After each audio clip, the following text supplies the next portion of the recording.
গাঁওকাছৰৰ চাহ জনগোষ্ঠীৰ লোকসকল মতলীয়া হ'ল টুচু পূজাত। পৰম্পৰাগত গীত পৰিৱেশনেৰে বিদায় দিয়া হ'ল টুচু দেৱীক। বৰাক উপত্যকাৰ বৃহত্তৰ চাহ বাগিচা এলেকাত বসতি স্থাপন কৰিছে আদিবাসীসকলে। বিভিন্ন সময়ত বিভিন্ন উৎসৱ পালন কৰে এই চাহ জনগোষ্ঠীৰ লোকসকলে। এফালে মকৰ সংক্ৰান্তি ভোগালী বিহু আৰু আনফালে আদিবাসী লোকসকলে পালন কৰিলে টুচু পূজা। এই উৎসৱসমূহ সাধাৰণতে কৃষিভিত্তিক। পুহ সংক্ৰান্তিৰ দিনাই এই উৎসৱ পালন কৰা হয়। কাছাৰৰ দয়াপুৰ চাহ বাগিচা এলেকাত ধৰ্মীয় ৰীতি নীতিৰে পালন কৰা হৈছে টুচু পূজা।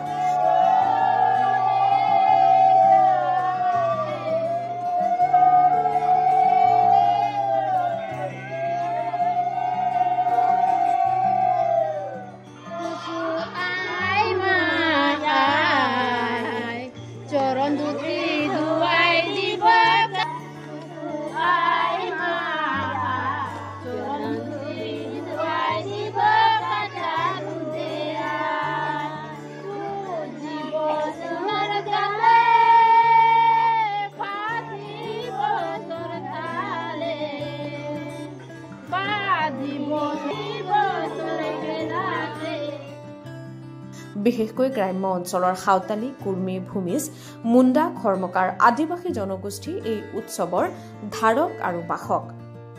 তেওঁলোকৰ বাবে টুচু হৈছে এগৰাকী মনৰ কামনা পূৰ্ণ কৰা শক্তিশালী দেৱী। প্ৰত্যেকৰ মনৰ কামনা যাতে বাস্তৱত পূৰ্ণ হয় তাৰ বাবে দেৱীক পূজা কৰা হয়। আঘোণ সংক্ৰান্তিৰ দিনাই টুচু স্থাপন কৰা হয়। বিশেষকৈ কুমাৰী আৰু কিশোৰী ছোৱালীয়ে এই পূজাত বিশেষ ভূমিকা পালন কৰে। গোটেই পুহ মাহটো প্ৰতি সন্ধিয়া বিভিন্ন ফুলেৰে টুচুক পূজা কৰা হয়। প্ৰসাদো বিতৰণ কৰা হয়।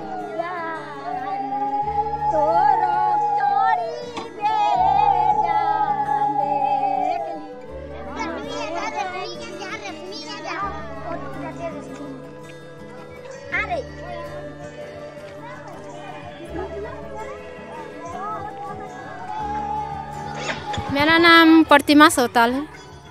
और ये गांव का नाम? गांव दयापुर। हाँ, दयापुर चाय बागान। यहाँ पर हम लोग टुसु माँ को लेकर आया है। इसको कैसे आप लोग पालन कर रहे हैं? उसको हम लोग पालन करा है 5 दिन से। जो मैंने जैसा मैंने सब करता है, आस विसर नहीं खाता है, इस तरह भी हम लोग भी किया है। उसको रात भर बैठ के गान गाया है। उसके बाद काल को सोमवार को रात्रि को जाकर उसको लाया, पूजा किया।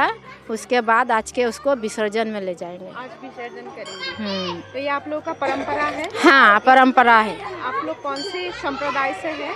हम लोग तो आदिवासी हैं। आदिवासी का ये एक परंपरा है। हाँ। और इसमें टुसु माँ है। हाँ हाँ। और आप लोग क्या क्या सजाया है? आप लोगों ने नाव की तरह दिख रहा था। हाँ, ये नाव के तरह दिखती। ये तो बांसी की है और कुछ भी नहीं, खाली बांस और कागोची है। हाँ, कुछ भी नहीं। गाँव घूमेंगे आज? हाँ हाँ। सुना है प्रसाद भी बांट रहे हैं। हाँ हाँ। प्रसाद भी देंगे। हाँ। और पूरा सब महिलाएं हैं आप? हाँ हाँ, महिलाएं। महिलाएं ही खास तौर पे ये परंपरा निभाती हाँ हैं। हाँ हाँ। पुरुष दिखाई नहीं देता? नहीं, पुरुष नहीं रहता है। पूरा महिलाएं। हाँ, महिलाएं। हम लोग जो जितना दिन पाल सकेगा, 5 दिन, कोई 7 दिन, कोई 8 दिन, जितना दिन मैंने आप लोग चाहेगा इतना ही दिन होगा।